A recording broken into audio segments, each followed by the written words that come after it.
Welcome करते हैं students आपको। आज हमारा जो आज का लेक्चर है वो मैंने एक बहुत बड़ी प्रॉब्लम को सॉल्व करने के लिए बनाया है। आज हम थ्योरम्स के बारे में डिस्कस करेंगे। आज हम पहला थ्योरम पढ़ने जा रहे हैं 12.1.1 का। इसमें सबसे पहले हमें ये पता होना चाहिए कि थ्योरम होता क्या है। असल में थ्योरम के बारे में जानना पहले ज़रूरी है और फिर हम उसको प्रूव करना सीखेंगे। थ्योरम क्या होता है? थ्योरम असल में एक स्टेटमेंट होती है जो हमें दो पार्ट्स देती है। उसके अंदर दो पार्ट्स होते हैं। पहले पार्ट में हर क्वेश्चन की तरह इन्फॉर्मेशन दी गई होती है और दूसरे पार्ट में हमें पूछा जाता है कि हमें क्या करना है, यानी हमारा सॉल्यूशन प्रूव हमें क्या करना है। तो किसी भी स्टेटमेंट को जब हम याद रखिएगा, मैं डेफिनेशन बताने लगा हूँ, किसी भी स्टेटमेंट को जब हम मैथमेटिकली और ज्योमेट्रिकली सॉल्व करते हैं वो थ्योरम बन जाता है, थ्योरम कहलाता है। किसी भी स्टेटमेंट के दो हिस्से होते हैं। थ्योरम में सबसे अहम चीज़ स्टेटमेंट होती है। स्टेटमेंट के ही मदद से हम सारा जो है थ्योरम समझते हैं। एक थ्योरम में सबसे अहम चीज़ क्या होती है याद रखिएगा, उसकी डायग्राम। आपका जो सिलेबस है 9th क्लास का, उसमें ये क्वेश्चन नंबर 9 आता है पेपर में और कंपलसरी क्वेश्चन है। कंपलसरी क्वेश्चन का मतलब ये है कि ये एक क्वेश्चन आपने लाजमी अटेम्प्ट करना है और ये 8 मार्क्स का अकेला क्वेश्चन होगा, इसका कोई और पार्ट नहीं होता। हाँ, इसमें आपको ऑप्शन आ जाएगी कि एक आपको 2 थ्योरम दिए गए और कोई एक आप अटेम्प्ट कर सकते हैं। अब आपने करना क्या है, थ्योरम में आपको 9th क्वेश्चन जो है उसको अटेम्प्ट कैसे करना है, दोनों में से कोई एक करना है। उसमें होता क्या है, एक स्टेटमेंट दी होती है। स्टेटमेंट में सबसे अहम चीज़ होती है आपकी उस स्टेटमेंट से डायग्राम बनाना। डायग्राम के सिर्फ एक नंबर होता है पेपर में, याद रखिएगा, लेकिन याद रखें वो एक नंबर बड़ा इंपॉर्टेंट होता है, क्योंकि अगर आप डायग्राम नहीं बनाते तो आपका पूरे का पूरा थ्योरम ज़ाया हो जाएगा, आपको 0 मार्क मिलेगा। अगर आपने इनकम्प्लीट बनाई फिर भी एग्जामिनर उसको काट देगा, या आप बनाना ही भूल गए हैं तो भी वो काट देगा। इसका मतलब यह है कि मोस्ट इंपॉर्टेंट थिंग जो आपके थ्योरम में होती है वो आपकी डायग्राम होती है। एक नंबर की डायग्राम होगी। अब जो स्टेटमेंट दी है उसमें आपको इंफॉर्मेशन दी जाती है। उस इंफॉर्मेशन से आप अपनी मदद से, अपनी इल्म से, अपने नॉलेज से एक गिवन बनाते हैं, अपने ही अल्फाज में लिखते हैं। उस गिवन के बाद आपको क्या करना होता है, एक नंबर और मिल जाता है, 2 मार्क्स हो गए। फिर आपको टू प्रूव, यानी क्या पूछ रहा है, ये सारी चीज़ें, ये तीनों की तीनों चीज़ें 3 मार्क्स आपको स्टेटमेंट से ही मिल जाएंगे। वहीं से आपने इसको गेट करना है। अब चौथी चीज़ जो बहुत अहम होती है वो क्या है जी, आपकी कंस्ट्रक्शन। अब कंस्ट्रक्शन क्या होती है? कंस्ट्रक्शन असल में एक एक्स्ट्रा स्टेप्स होते हैं। आप जो एडिशनल वर्क करते हैं किसी भी डायग्राम के अंदर, वो आपकी कंस्ट्रक्शन कहलाती है। अब क्यों करते हैं कंस्ट्रक्शन? बाजू का जो स्टेटमेंट हमें दी गई होती है उस स्टेटमेंट की मदद से हम किसी रिजल्ट पे नहीं पहुंच पाते, तो हमें रिजल्ट पे पहुंचने के लिए क्या करना पड़ता है, हमें कंस्ट्रक्शन करना पड़ता है। तो कंस्ट्रक्शन एडिशनल वर्क होता है किसी भी डायग्राम के अंदर। उम्मीद है कंस्ट्रक्शन की बात भी समझ आ गई होगी। अब ये आपके पास टोटल 4 मार्क्स हो गए।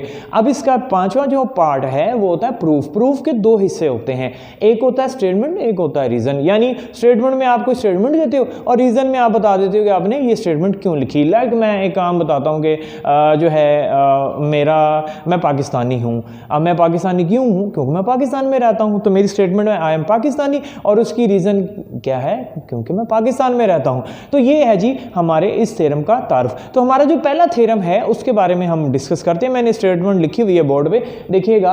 Any point on the right bisector of a line segment is equidistant from and points. जरा स्टेटमेंट को गौर से पढ़ना है, थोड़ा थोड़ा करके अगर आप इसको पढ़ेंगे आपको समझ आएगी। इसी स्टेटमेंट से हमने डायग्राम ड्रॉ करनी है। आइए देखते हैं फिर से। एनी पॉइंट, कोई भी पॉइंट यानी नुक्ता है, कहाँ? On the right bisector, right bisector पर। अब राइट बाइसेक्टर के बारे में हम ऑलरेडी पढ़ चुके हैं, हमारे लास्ट लेक्चर जो 17 चैप्टर के बनाए थे। फिर से मैं इसको थोड़ा सा रिवाइज करा देता हूँ। राइट बाइसेक्टर और एंगल बाइसेक्टर क्या होता है? किसी भी लाइन सेगमेंट को जब आप 90 के एंगल पर 2 बराबर हिस्सों में डिवाइड कर देते हैं वो राइट बाइसेक्टर होता है, और किसी भी एंगल को जब आप 2 बराबर हिस्सों में डिवाइड कर देते हैं तो वो एंगल बाइसेक्टर कहलाता है। चलिए वापस थ्योरम पे आते हैं। एनी पॉइंट, कोई भी नुक्ता है, on the right bisector, right bisector पर, किसके? ऑफ अ लाइन सेगमेंट, किसी भी लाइन सेगमेंट के। यानी यहाँ पर हमें कौन कौन सी इंफॉर्मेशन दी जा रही है? हमें सबसे पहली इंफॉर्मेशन दी जाती है एक नुक्ता है, पॉइंट है। फिर दूसरी इंफॉर्मेशन मिलती है राइट बाइसेक्टर। मैं अंडरलाइन कर देता हूँ, ये जो चीज़ें मुझे समझ ली है उससे हमने डायग्राम भी बना ली है। अब हम देखते हैं जो स्टेटमेंट है उससे हमें गिवन और इन्फॉर्मेशन क्या क्या मिली है। Any point on the right by sector of a line segment, किसी भी लाइन सेगमेंट के राइट बाय सेक्टर पर एक पॉइंट है तो अ लाइन सेगमेंट का नाम LM है, विच इंटरसेक्ट्स अ लाइन्स, सॉरी जो हम लाइन सेगमेंट, लाइन ये हमारी लाइन सेगमेंट नहीं है, ये लाइन है। अ लाइन LM इंटरसेक्ट क्या कर रही है, इंटरसेक्ट कर रही है किसको, एक लाइन सेगमेंट AB को, कहाँ पर, एट पॉइंट C पॉइंट पर इंटरसेक्ट कर रही है, सच दैट किस तरह से कि ये परपेंडिकुलर बन गया। अब परपेंडिकुलर का मतलब है कि ये 90 का एंगल बन गया है, यहाँ पे हमने इसको 90 का एंगल दोनों पर ही बना दिया, परपेंडिकुलर बना दिया। एंड अब हुआ क्या, जब ये बाइसेक्ट हुआ, दो बराबर हिस्सों में हुआ, तो C से A और C से B तक का फासला इक्वल हो गया, यानी AC कॉन्ग्रुएंट हो गया BC के। तो हमने कहा such that LM is perpendicular to AB and AC is congruent to BC, यानी जितना से C से A है उतना ही C से B है। P is a point on a line, याद रखिएगा ये P एक पॉइंट है जो कि कहाँ पर है, उस लाइन पर है जिसका नाम हमने LM रखा है। अब ये हमारा गिवन था, हमें क्वेश्चन यही दिया था, एनी पॉइंट कोई भी पॉइंट है कहाँ पर, लाइन के ऊपर, किसकी लाइन है, जो कि लाइन सेगमेंट की लाइन है, जो लाइन सेगमेंट को दो बराबर हिस्सों में डिवाइड कर रही है, ये राइट बाय सेक्टर असल में। अब हमने प्रूव क्या करना है, हमने प्रूव करना है कि P से A और P से B तक का डिस्टेंस कॉन्ग्रुएंट है, इक्वल है, साइज और शेप में इक्वल है, कॉन्ग्रुएंट कहते ही उसे हैं, तो हम कहेंगे PA is congruent to PB। Next हमारे पास है कंस्ट्रक्शन, मैंने आपको पहले भी बताया हुआ है कंस्ट्रक्शन क्या होती है। कंस्ट्रक्शन एक ऐसा प्रोसेस है जिसमें हमें अपने से एडिशनल वर्क किस में ऐड करना होता है, डायग्राम में ऐड करना होता है। अब क्योंकि यहाँ हमारे पास डाटा जो है वो इतना ही था जिसमें हमने लाइन सेगमेंट ड्रॉ की है, लाइन सेगमेंट के ऊपर राइट बाय सेक्टर ड्रॉ किया, उस पर हमने डॉट लगा दी, यही था। हमें कैसे क्या करना है, हमें P को A और P को B से मिला देना है, तो ये हमारा कंस्ट्रक्शन बन जाएगा PA join P to A and B। P को A और B से मिलाने से हमारी कंस्ट्रक्शन बन गई। क्यों करते हैं, ताकि कोई हमारे पास एक प्रॉपर डायग्राम बन जाए। अब इस डायग्राम की मदद से हम क्या कर सकते हैं, कंपैरिजन कर सकते हैं। अब हम प्रूफ करेंगे, 4 मार्क्स का क्वेश्चन है। अब आपने डायग्राम ड्रॉ की, 1 नंबर मिल गया, गिवन ड्रॉ किया, 1 नंबर मिल गया, टू प्रूफ लिखा, 1 नंबर मिल गया, कंस्ट्रक्शन लिखी, 1 नंबर मिल गया। अब हमें प्रूफ करना है। मैंने कहा था प्रूफ के अंदर 2 चीज़ें होती हैं, एक होती है स्टेटमेंट और एक होती है रीज़न। आइए देखते हैं इस क्वेश्चन में क्या है। अब आप गौर करें, इस डायग्राम से 2 ट्राइंगल्स बन गई, ACP एंड BCP, दोनों के दरमियान कॉरेस्पॉन्डेंस है, मुताबिकत रखते हैं दोनों एक दूसरे के साथ। अब आप क्या करें, देखें, अगर जो हमें क्वेश्चन में गिवन था कि ये जो लाइन है ये असल में राइट बाय सेक्टर है, लाइन सेगमेंट AB का, तो मैं आपको एक और बात बताता चला जाऊं, राइट बाय सेक्टर का मतलब क्या होता है। राइट बाय सेक्टर का मतलब होता है 90 डिग्री पर 2 बराबर हिस्सों में काटना। राइट मतलब 90 और बाइसेक्ट का मतलब 2 बराबर हिस्से, तो बाइसेक्टर 2 बराबर हिस्सों में काटने वाला, तो ये राइट बाय सेक्टर है। अब CA और CB है, यानी C सेंटर में है, जितना C से A है उतना ही C से B हमें गिवन था, तो हमने लिखा AC is congruent to BC।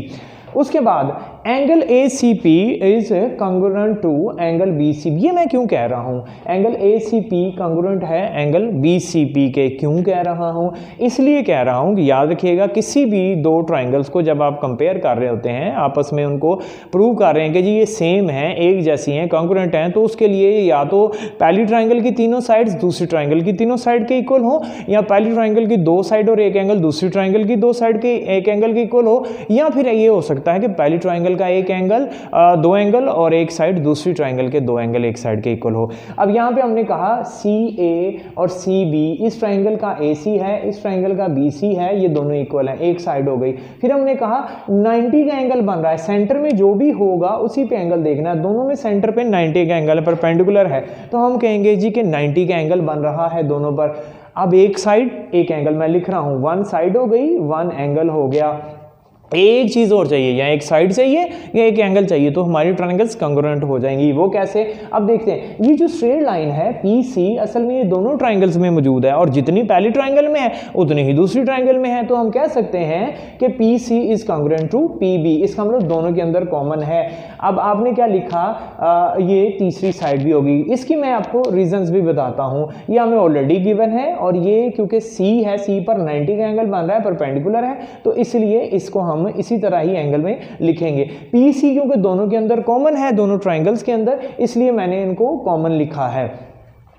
अब आप रिजल्ट पे आते हैं। देखते हैं जी, मैंने कहा था कि या 3 साइड इक्वल हो या 2 साइड एक एंगल इक्वल हो। अब यहाँ पे 2 साइड्स और एक एंगल है, यानी इस ट्रायंगल की ये साइड इस साइड के इक्वल है, और ये साइड दोनों ट्रायंगल्स में है तो दोनों में इक्वल है, और ये एंगल दोनों में इक्वल है। ट्रायंगल्स इसका मतलब है कंग्रुएंट हैं। जब ये ट्रायंगल्स कंग्रुएंट हैं, याद रखिए, जब ट्रायंगल्स कंग्रुएंट है उसकी हर साइड हर एंगल दूसरी हर ट्रायंगल की हर साइड हर एंगल की इक्वल है। इसका मतलब है कि इस ट्रायंगल की ये साइड PA इस ट्रायंगल की ये साइड PB के इक्वल होनी चाहिए, कंग्रुएंट होनी चाहिए। तो क्या हमने ये प्रूव नहीं करना था कि PA is congruent to PB?